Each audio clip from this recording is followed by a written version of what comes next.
So coming up next, we have our third plenary session, and the theme is Design Thinking in Practice. Please welcome our moderators for this session, Dr. Sun Vera Nim Yan, Senior Lecturer of Division of Social Sciences, Humanities, and Design, PolyU CPCE, PolyU, and a member of PolyU CPCECPR, and Dr. Lo On Ting, Lecturer of Division of Social Science, Humanities, Design, PolyU CPCE, and a member of PolyU CPCECPR. So please welcome them. Thank you. Now we would like to give a very warm welcome to our next presenter, Mr. Zhang Howard Hoywood. He's an Associate Division Head of the Division of Social Sciences, Humanities, and Design at PolyU CPCE. And he's also an associate member of the CPCECPR. Mr. Zhang is currently the principal investigator of the placemaking project, Jackie Club Project Wellbeing, funded by the Hong Kong Jackie Club Charities Trust. His presentation is on the process of placemaking through design thinking in the school environment in design. Mr. Zhang, please. Hi, everyone. Could you see my slides and hear my voice? Yes. Right. Okay. Thank you, Vera, for the introduction, and thank you, Onting, to moderate this section. And especially, I want to thank Chris for his presentation on design thinking. It sets a foundation of my upcoming presentation. And my project is more about the application of design thinking. And design thinking is part of it, but it's more about the placemaking. We employed some other techniques on placemaking, not only design thinking, but design thinking is a core issues and a core methods. So I'm Howard. I'm the project convener of the Jockey Club Project Wellbeing. Today's talk is about the process of placemaking through design thinking in the school environment in Hong Kong. So what is it about? So look at the issue. We have more than 1,000 primary and secondary schools in Hong Kong, which accommodate more than 800,000 students. And together with the teachers, it makes up 1/9 of the Hong Kong population.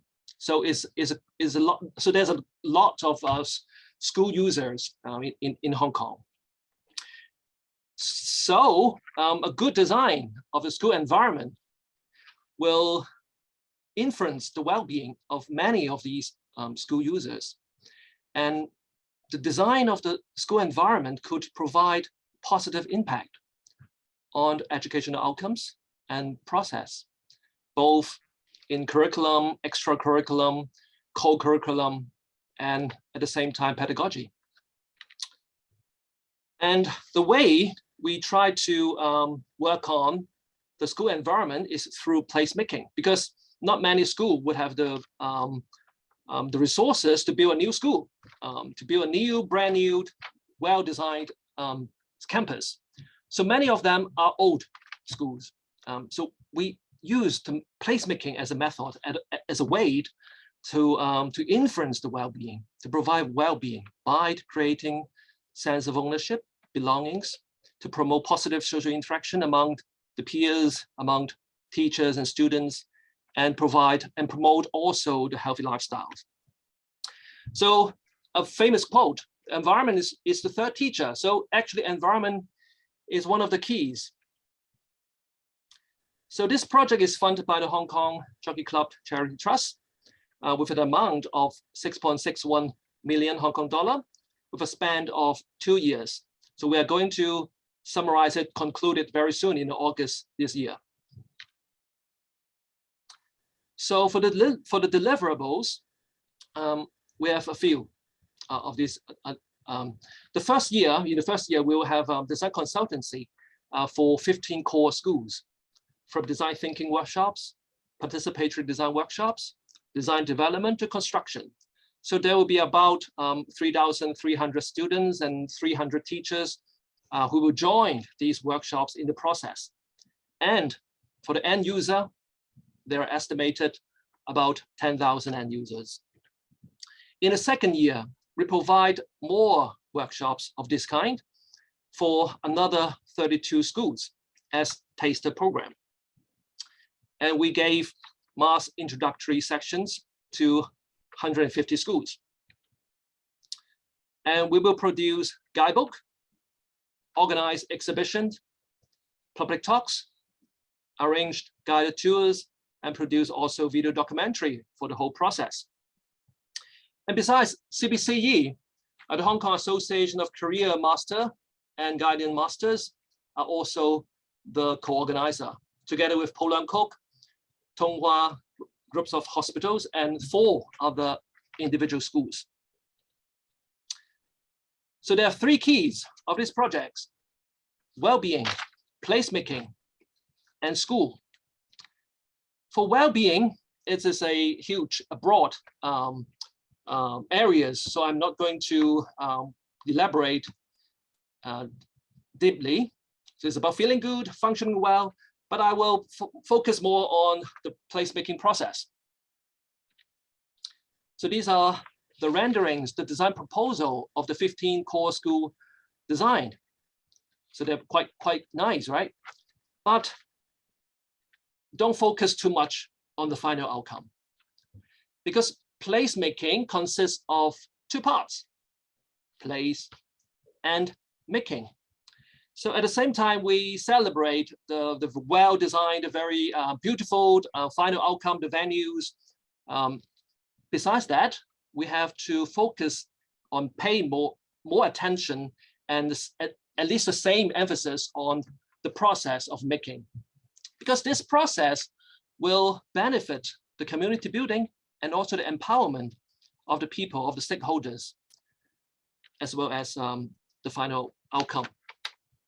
So placemaking is not renovation, is not refurbishment, is not repairing something old, something out of order. It could take place not only in school, but other public areas, other streets, community, neighborhoods. But this time, we use it in a campus. It involves many people, not only the principals and order a hire contractor and then renovate the classroom. It involves the end user. So students, staff, teachers are the end users. It involves the entire community and involve stakeholders. So actually it involves parents in this project as well. So placemaking, a good placemaking is actually involve very active participation, robust design thinking, in-depth co-design process, and also the partnership with different expertise and parties. So the third the keywords are schools. So we have to understand the curriculum because it will influence the curriculum of the school. We have to understand the learning and teaching and give impact to the learning and teaching. And we have to involve people and give impact to the school life. So in short, our project is to achieve well-being through placemaking in a school environment. So how would it go? 3 aspects: to understand the program of the 15 core school, to collaborate with expertise in design thinking and participatory design, and develop useful methods.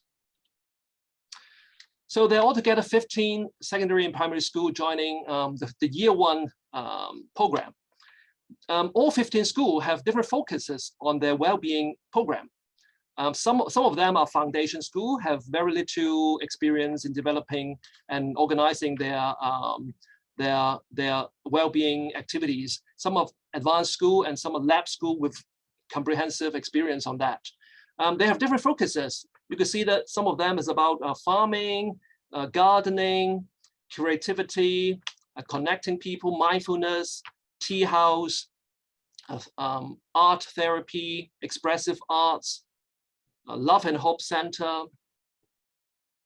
kitten cafe, and canteen. So they have different programs, different backgrounds, and different understanding of well-being. We have to understand them. And we have collaborators And these are the 8 design collaborators that we have engaged, and they joined actively in the process to arrange unique workshops and participatory design process for the 15 schools. So they are Architecture Commons, One Bike Design Studio, K-Chan, Unite Unit, Little Urban Mountain Design, The Third Teacher, Groundwork, and Domet. So they are the collaborators actively involved in the process. And we have to develop methods. So thank you, Chris. He elaborate very clearly the design thinking as a process. And but we have to go beyond, because it is a model, but we have to apply it locally in Hong Kong's primary and secondary school context. We have to transform this theory into practice. So for stage 1, we have to discover the unique characters of each school and the project locations. We have to understand the goals and implementation details of their well-being programs of each schools. We have to empathize with the stakeholders, not only the students, but also principals, staff, students, teachers, even parents, for their different needs and expectation.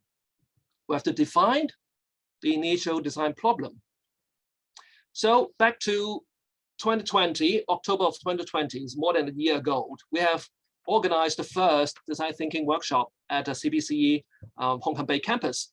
So they're all together 15 schools, teachers, principals, to join the first workshop. The first workshop is merely for principals, staff, and teachers. So we have different design collaborators designed some unique methods, unique tools in this workshop. And then in November 2020 till January 2021, we had a series of site visits to the school and meeting with the stakeholders, and also organized the second design thinking workshop for students as well as parents, for some cases. So from November to January, there are 15 site visits and 15 design thinking workshop with students, parents, etc. And the second stage is to ideate the possible solution with various co-design tools to prototype the tangible mockups that allows tests of ideas with users and evaluate and validate the options with users, and to design the best options and develop it into a feasible design proposal. So in stage 2, we have more workshops. The participatory design workshop in January till February 2021. So you can see for the younger pupils, they need a more physical exercise during the participatory design workshop. For more mature secondary school students, they could use models as a tool.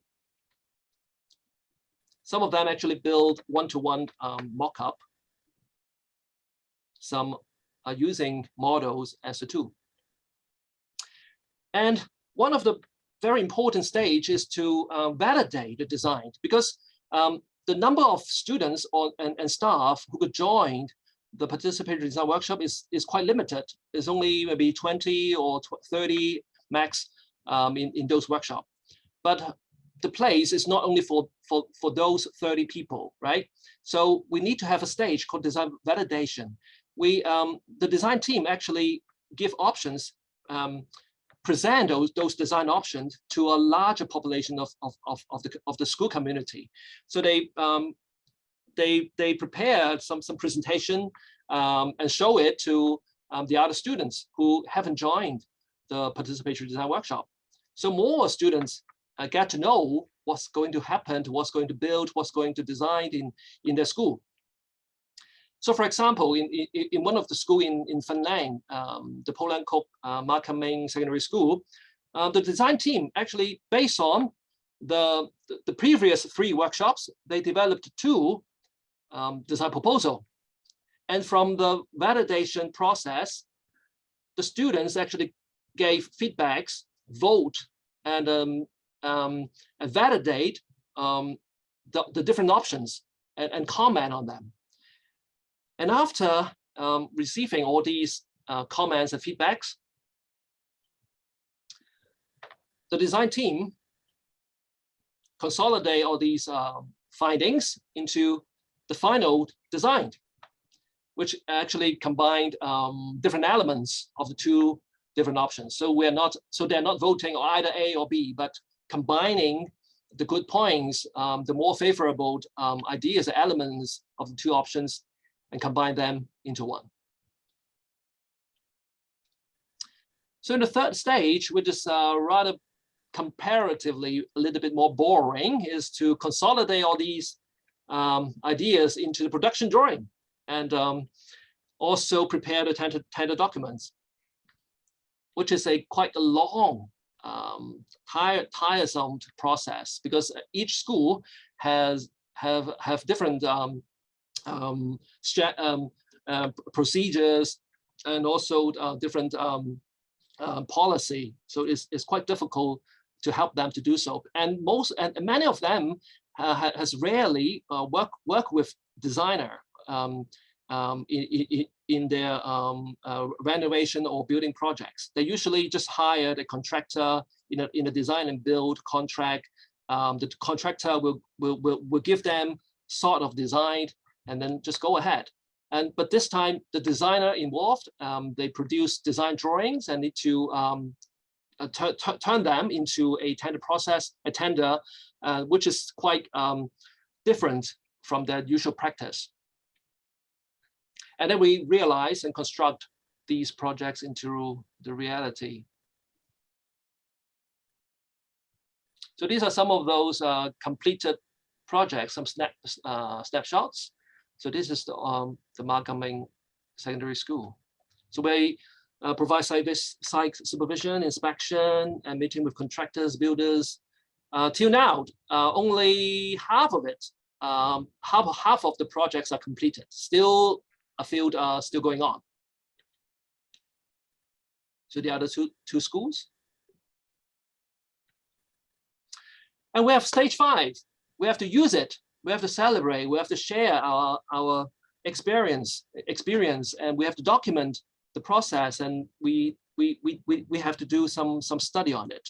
And so it's about the sharing by the users. We have to organize guided tour, documentation, study, and the production of the guidebook.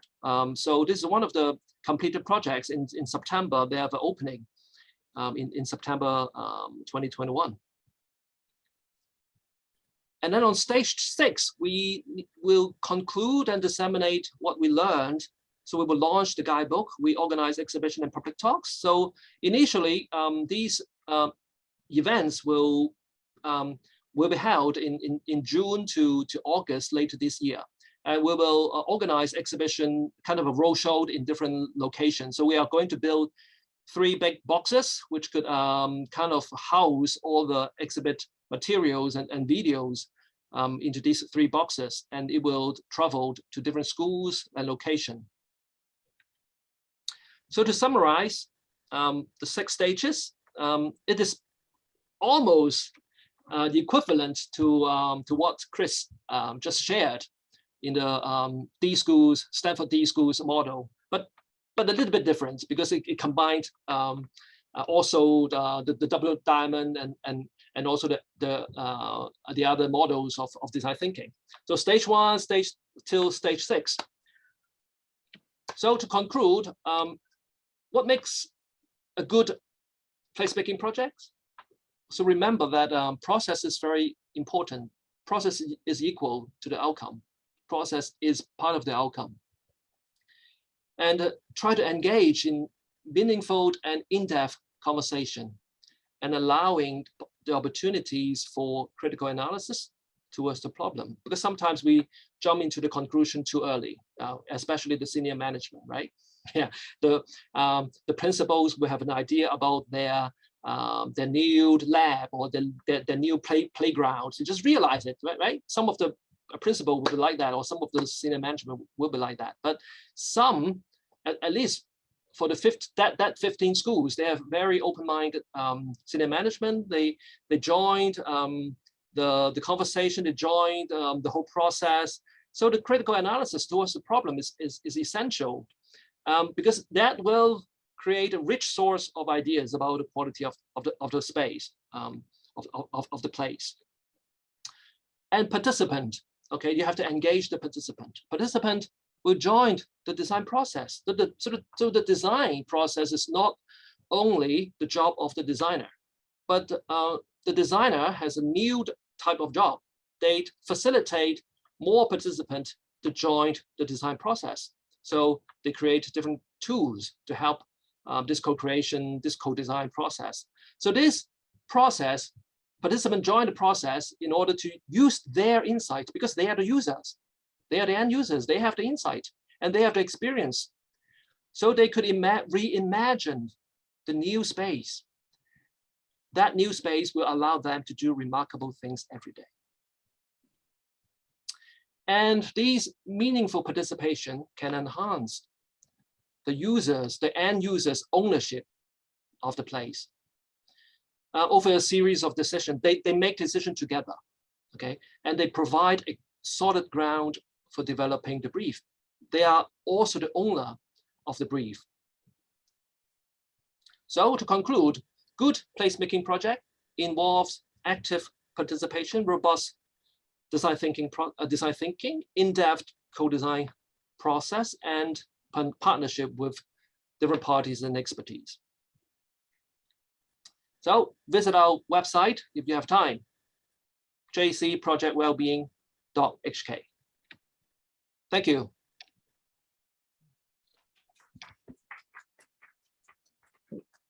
Thank you very much for sharing your very inspiring co-design project with us. And actually, the very nice previews made me want to study there if I can become a kid again. Yeah. And I would like to ask a question. As you mentioned, all the design outcomes will soon be in place to transform the school environment. So going forward, how would you expect them to impact on the development of pedagogy in primary and secondary schools? Also, how would you expect the improved environment to affect the interaction of the users? This is the question we are asking ourselves, because we are expecting the completion of most of these places, and want to see and observe and actually study how the end user will use it. Not only the students, but also how the teachers will plan new activities because of these new places. And at the same time, because these teachers and students have joined the creation process of these places, they must have ideas which is related closely and almost kind of organically the evolution of the establishment of these places. So this is what I'm going to study, and I'm curious about that too. But meanwhile, not many of these places are fully in use because of the pandemic and other reasons. Only part of them are completed, but their well-being programs are not yet implemented. Although CPC's part will end in August 2022, later this year, but actually the whole project is 3 years. So so that the schools still have time to develop their well-being programs in that space. Even though our projects in placemaking will end in August, but we will continue to study how this place will give impact to the pedagogy development of each individual school.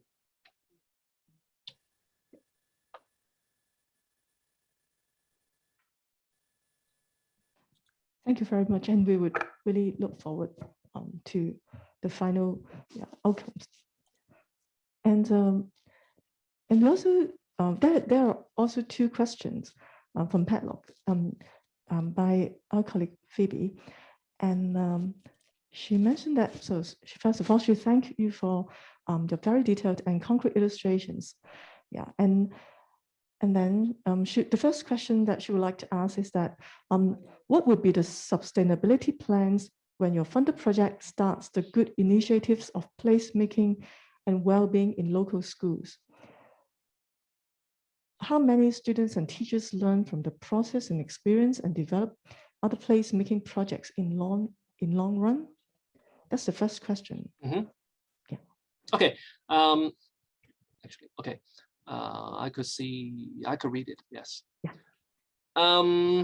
Actually, in the second year, we have introduced the same methods to another 32 schools. Although they don't have the budget from the Jockey Club to complete their projects, but the design team, the expertise in design thinking and participatory design actually help them to define the possible solutions for their venues.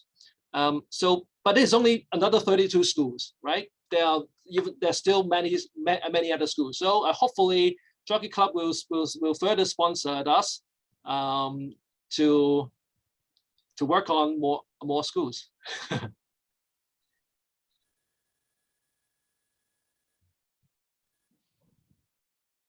Okay, then next, there's she got another question. So you can see on the screen. Yeah.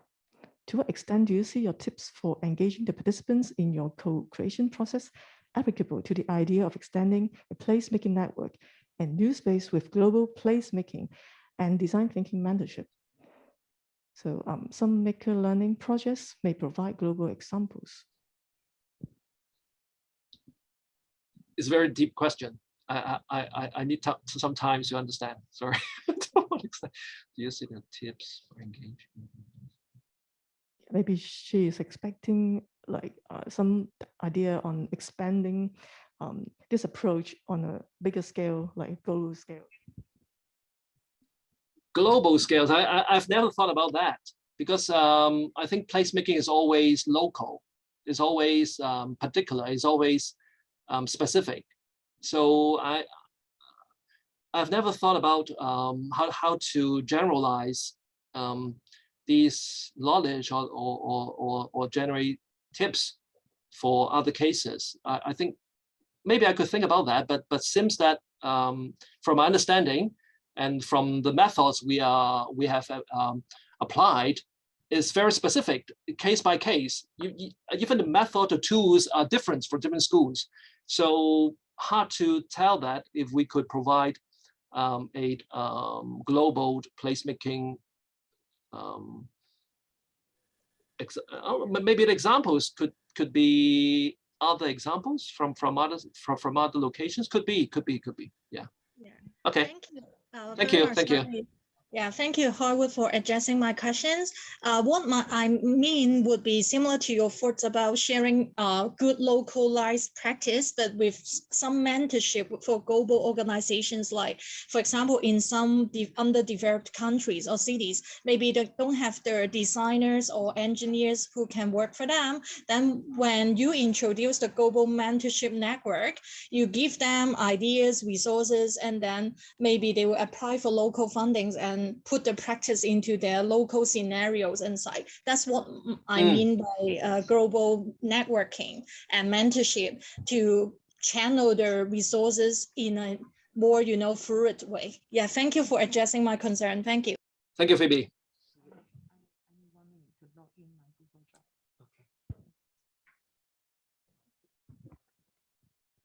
All right, so we have seen a comment or sharing related to Chris' presentation as well on the platform, right? So can Chris view this screen on the Padlet? Yeah, also from Phoebe.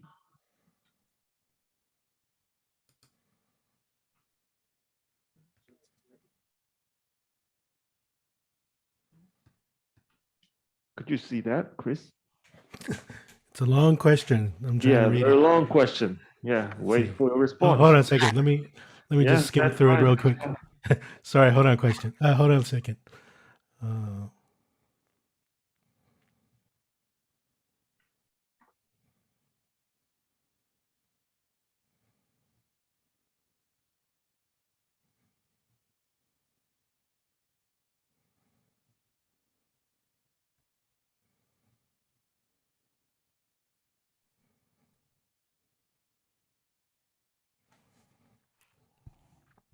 Okay. Let's see. So it's not really a question, kind of a self-answering question here, but yes, I do think. Well, I think the purpose of my presentation really is to to show that design thinking can be applied into a lot of different areas. So your question answer is saying that it can be applied into sort of translanguaging and semiotizing higher education. Sure, I think definitely can be. But if you look at some of my examples from overseas institutions, sometimes design thinking can be applied to some everyday problems. It, you know, I, it could be just improve your teaching, improve your classroom experience. Of course, it could be more scholarly, right?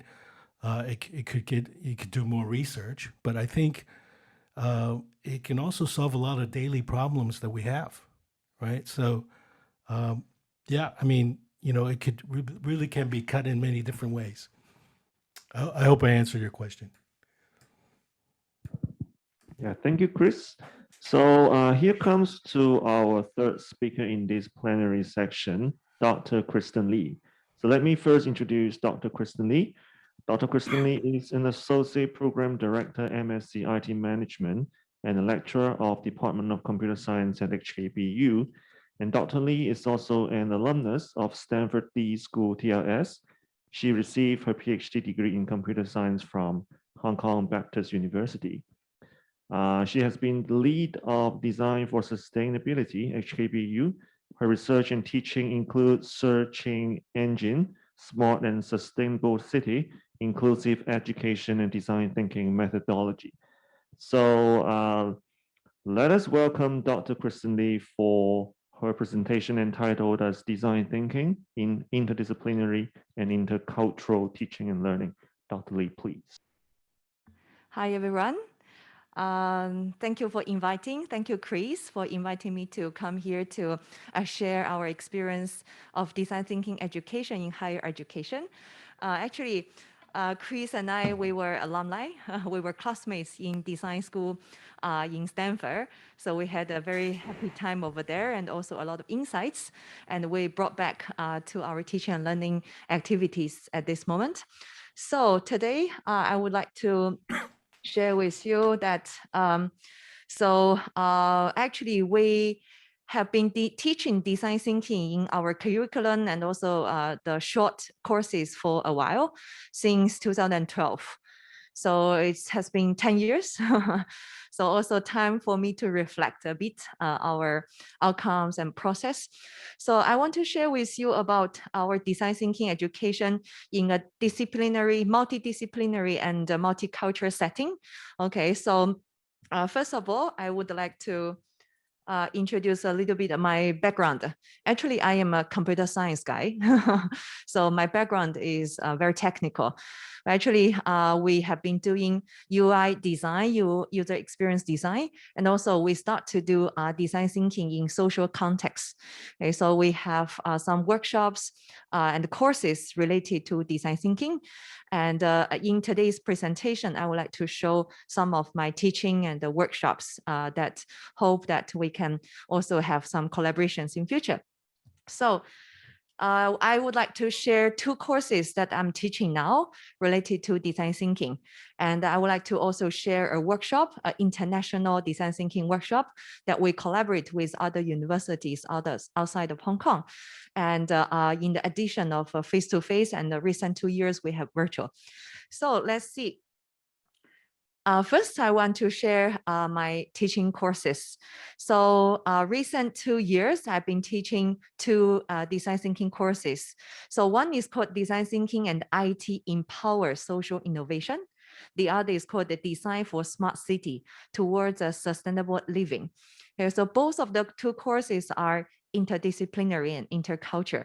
So why this interdisciplinary? Because these 2 courses are general education courses. So students' background are very different. They can come from science, social science, art, or even Chinese medicine, okay, education, psychology, and business. Okay, so all different background. So this is also why it's very beautiful, because in design thinking, we want this kind of diversity. And in my course, I try to also force the students to form groups with different background. Okay, so they don't like actually. Students always want to form groups with their friends, okay, from the same faculty. But in order to make the diversity, make the peer learning, so I force them to form groups with different background.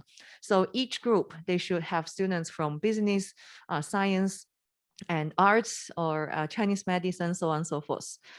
And intercultural, okay, so because we do site visit, and also we also collaborate with some overseas universities to exchange ideas. So we hope the students can get the insights, not only from Hong Kong, but also some inspiration from overseas. So that's why it's intercultural. So in the 2 courses, because I'm in the faculty of computer science, we have to also include the elements of the IT. Okay, so we teach students mainly 3 things. So one is the United Nations Sustainable Development Goals.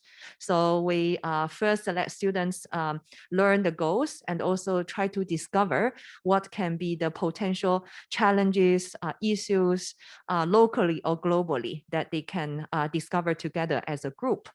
And then we also teach them the design thinking process. Okay, so we go through the 5 stages of design thinking process, the Stanford framework, okay, from empathy, design, ideate, prototype, and test. And in this part, we teach students the tools in different stages. Okay, they try to apply the tools in their group project.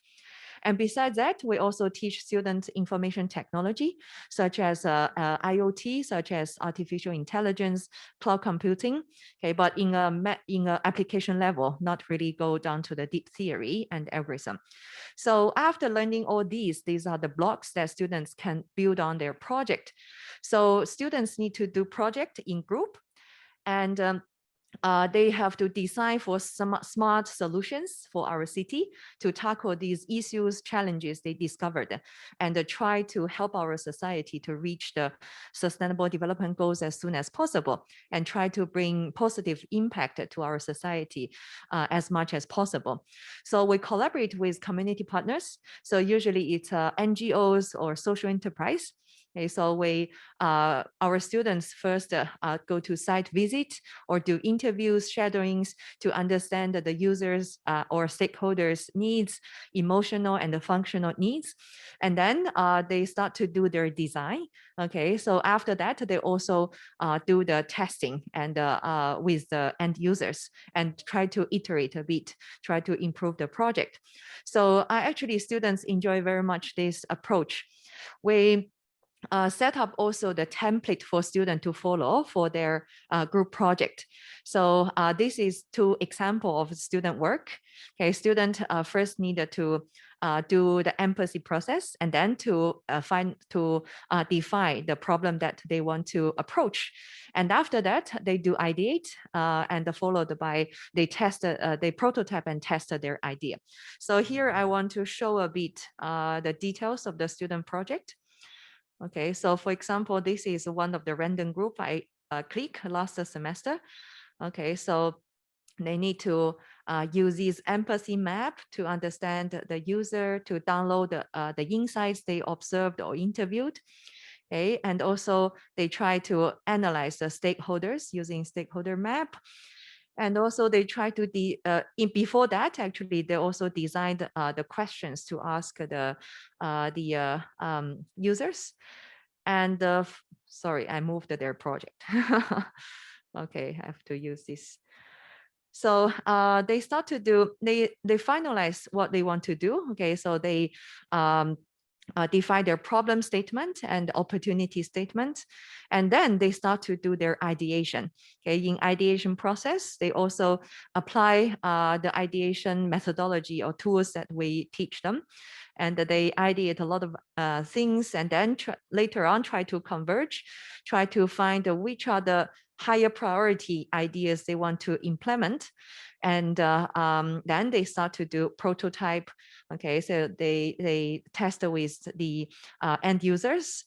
Finally, they improve their ideas. After some iteration, the work has been finalized. So students need to submit their project in the end of the semester after working with the users and the stakeholders. Okay, so this is one example. So the other one, okay, also talk about the social design. So students want to make an application, mobile application. So also the same, they first do user studies, okay, get empathy, and later on they also finalize the problem statements. Okay, so they start to ideate and then start to prototype and then test with the user and do a few iterations. So finally they develop the mobile applications after that. So these are two examples I want to show here. And so in the group project, every year we can choose a slightly different topic for them. So recent year, okay, so last year we did also one group project. We want to involve students and teachers to co-design and co-create new curriculums in the university. So our students, okay, they go out to work with our industry partners and internally with our professors and other students, and they try to design new curriculums, new courses, okay, so that we achieve the learning outcome, but at the same time, it's also have some element that students like very much. So this is another example of student work that after the whole semester, some new courses are designed that collaborate with the industry partners, such as some companies, IT companies, and the NGOs, so on and so forth. Okay, so these are the two courses that I have been teaching. And these two courses, actually, both of them, they last for one semester. Okay, for 13 weeks. So at the beginning of the weeks, we brief them about the sustainable development goals and design thinking methodology. And then they start to work on their project. So in the middle of the semester, we start to teach them IT applications so they can put these IT stuff into their solution design. Okay, so in the end of the semester, they can prototype and also to test the idea and the present idea. So this is the long course we have been teaching. Besides that, we have also some short learning events, let's say. So we have one learning event, which is called the International Design Thinking Workshops. Okay, we have been running this since 2012 until last year. So this is a workshop that we collaborate with other universities outside of Hong Kong, such as Kyoto University in Japan, National Cheng Kung University in Taiwan, and also in Italy, we have the University of Perugia, and also we have the collaborator in Germany, such as the OTH Regensburg. So besides this, we have other universities also in Hawaii. Okay, so collaborate with different universities. We mix the students. Okay, they are from different disciplines. They are also from different culture, different regions. So we do design together. So how does that work? So actually every year, okay, in around April, okay, we bring students to multi-locations. For example, one of the year, our topic was about the how to improve the quality of life of elderlies. Okay, so how to handle the problems of elderlies in different cities. So students went to Japan, so went to Taiwan, and also students also came to Hong Kong. And they visited the different elderly care homes, elderly community centers, in different culture, different regions. And then they get insights how different contexts, how different places handle the different in different way. How, what are the different problems the elderly are facing in different places. So students visited many different elderly care centers in 3 different cities. So they get insights and they come back. Okay, so in the end, the last station is in Hong Kong. So students try to design for Hong Kong, and they get insights from local Hong Kong context, also get inspiration from Japan and from Taiwan. And when they are designing the solution, so they can bring all these insights into their project. So they visited the multi locations and do field trips. And in this workshop, we also have students from a lot of different countries. Okay, so that's why it's multicultural. And they also from different disciplines. So we also try to play games at the beginning of the workshop and apply games so that they form groups with different discipline. So via the game, okay, students play and then automatically they form teams with different multidisciplinaries. So in this workshop, we also work with local, let's say the universities, companies, social enterprise, NGOs, government office, such as, okay, when we travel to Japan, we work with local companies, okay, and also local social enterprises, NGOs. When we came back to Hong Kong, we also have a collaboration with local NGOs, social enterprise, government office. And by this kind of collaboration, students got also insights from different stakeholders, because to design the social system, so not only technology aspect, but also for society, for the governance, for many aspects, they need to get insights. So by collaborating with different stakeholders and the users, students get a lot of insights and input to their project. They need to open up their mind and listen to different parties in their project. So this workshop, the theme is design for sustainability. I want to also show you a little bit the website. And every year we have also different topics under the general theme. Okay, so in general, we call it the design for sustainability. And every year we have different topic, such as education, such as 1 year it was a Lantau Island, a smart island design. And some years it's about medical services and social innovation transfer or youth development. Okay, and the recent 2 years, since we cannot do the face-to-face travel and bring our students to other locations, we did it even and in another interesting way, which is a virtual global student design thinking workshop and a hackathon. So let's have a look at a bit more. Okay. Okay, so recent 2 years, so we make it virtual. Because of virtual, we have load limitations, because in before we brought our students to travel around, there is budget, also time limitation. So we can only travel to 2 or 3 places every time. But these 2 years, since there is no limitation, okay, we invite students globally from other universities to join us to do the co-design together. So we made it virtual and global. So last 2 years, every year around more than 100 students each year from a lot of countries and regions join us. And every year around 17 to 20 teams formed. And actually we did it for 3 days. Okay, 3 days. More or less students work for about 48 hours. So we provide the design thinking workshops. Okay, so we provided the workshops and students can collaborate and learn the process first. And then students also have some free time that they can do their user studies and also to hack their project. And in the end, we have some presentation and award to the students. So we have also mentors for students that they can get insights from different parties when they are approaching their problems. And in the end, we also make the project gallery that students can learn from each other to do the peer learnings. So we discovered that this kind of virtual way is also very nice because in future, maybe in this new kind of new normal, it becomes very normal students, even after graduation, when they work in their industry. So maybe they have their teams in different parts of the world. Maybe they are working from home.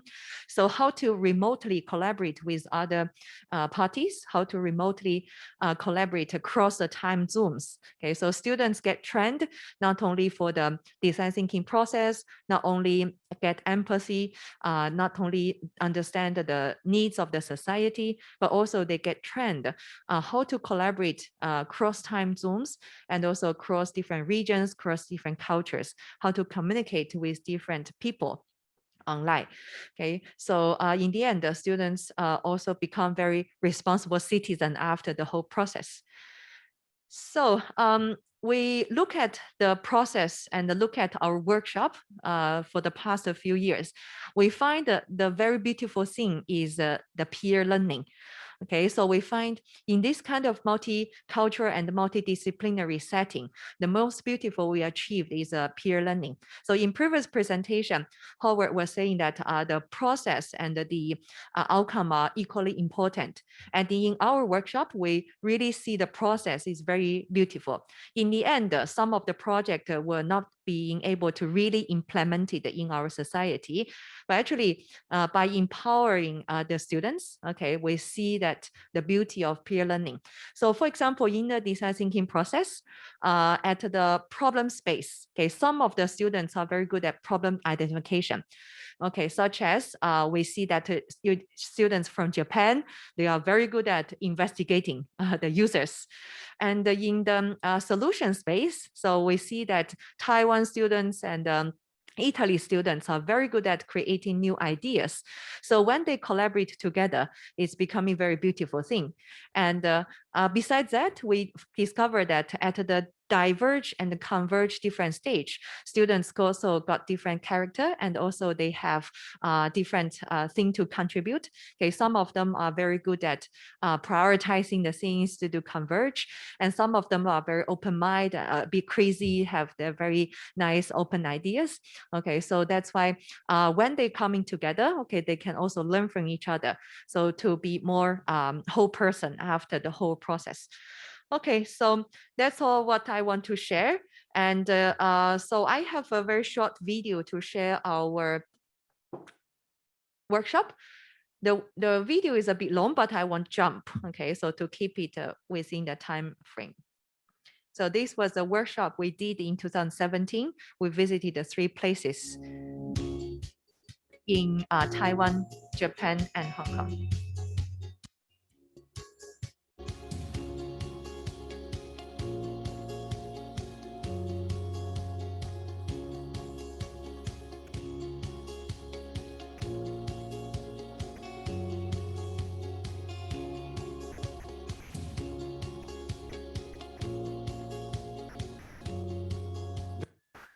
Old. Yeah, eventually we can become old, and but the simulation helps you to become like old from now and have their difficulties. So in order to let students get empathy, that year we designed for the elderly. So we first let them try that they older now. become old. So they get empathy by themselves. Talking about the money, the funding, but it's about the well-being. So I think it's really a good experience that I had. We have a team of 35 Silver Age model. So we bring students also to the Silver Age model. 50 something. Oh dear. The eldest one is 94 years social old. enterprise. Today we are happy to so they meet the elderly as models to see how their lives are changing after become a model. To let them know more about us. I guess even young people, they should really think about it, about what is about aging. How would the world be when they grow old? I think it's aging. Okay, let me jump a little bit more.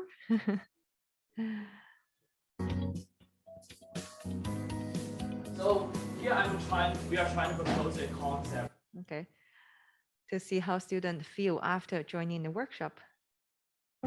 National Chengkou University.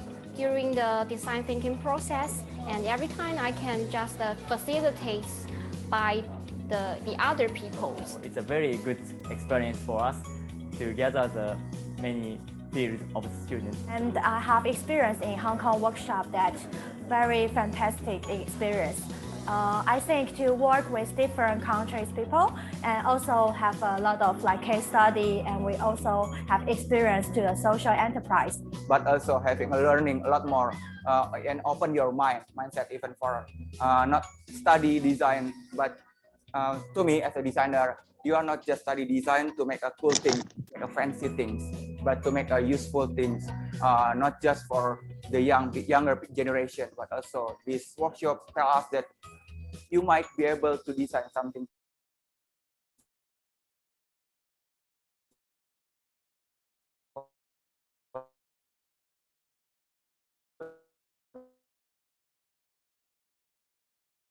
Thank you.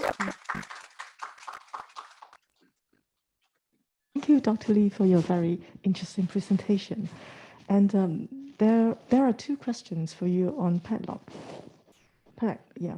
The first one is, according to your teaching experiences, what kind of students, like what major, are more interested in or capable of applying design thinking in their work?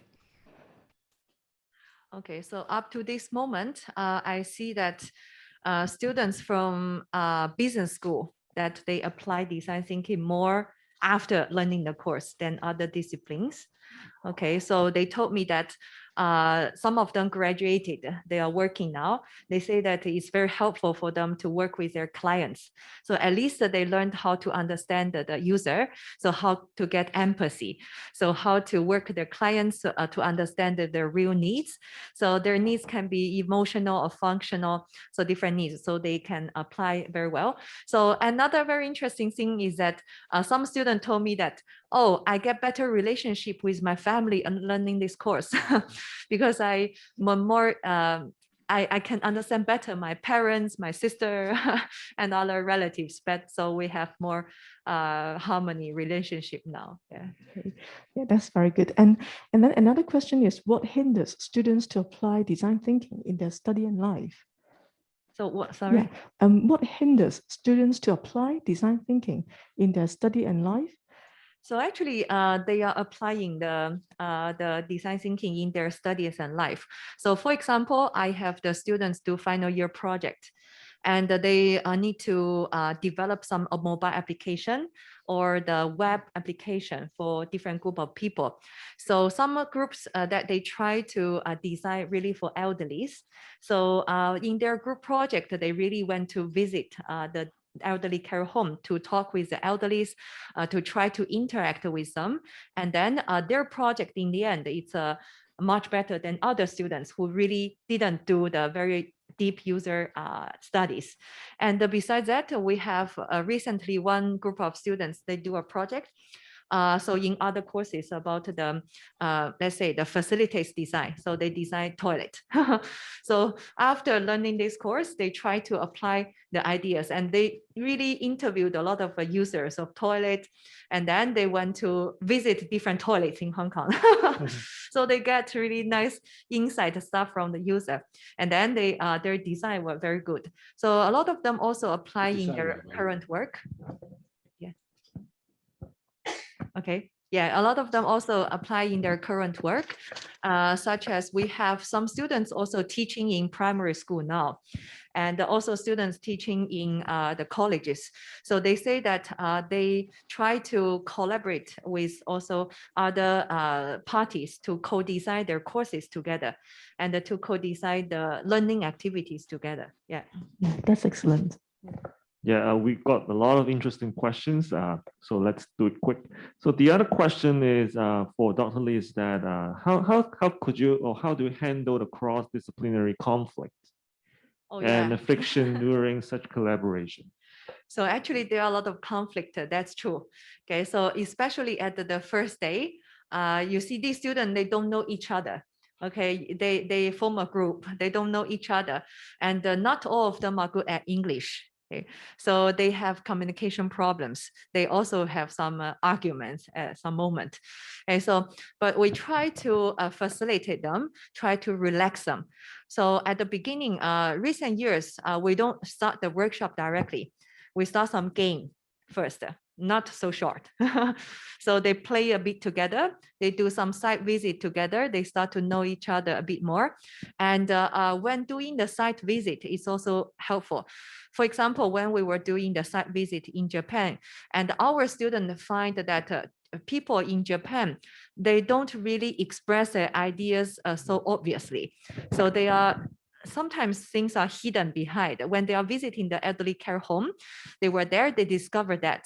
And then when they came back to work with students from Japan, they understand a bit better about them. So they wait a bit to let them explain more and ask them questions to let them motivate even them to explain a bit more their ideas. And also their students got also to understand our student during our games, okay, during our other social activities. So let's say to do the understanding about each other by face-to-face is easier. But recently, due to the COVID, we did the virtual workshops. So it's more difficult for students to collaborate. But actually, we try to make it very fun. So they start to really understand each other better. For example, at the beginning, we didn't do workshop. We do some social activity, such as just share your food. Okay, so at lunchtime, so our students show the Hong Kong food at the screen and eat, and also Japan students also showing their foods, and students from Italy, it's their maybe very early morning. They just get up, they show their breakfast, so they eat together. And then in other sessions, they also show like if you have a pets, okay, they bring their pets to the screen. So after all these kind of different social activities, the students collaborate better. So not directly from pushing them to collaborate, but from some other side activities that they can start to enjoy some fun events and then collaborate. Thank you very much, Dr. Lee, for your sharing. And so I think time is about the time now that we close this section. Yeah. Okay, thank you.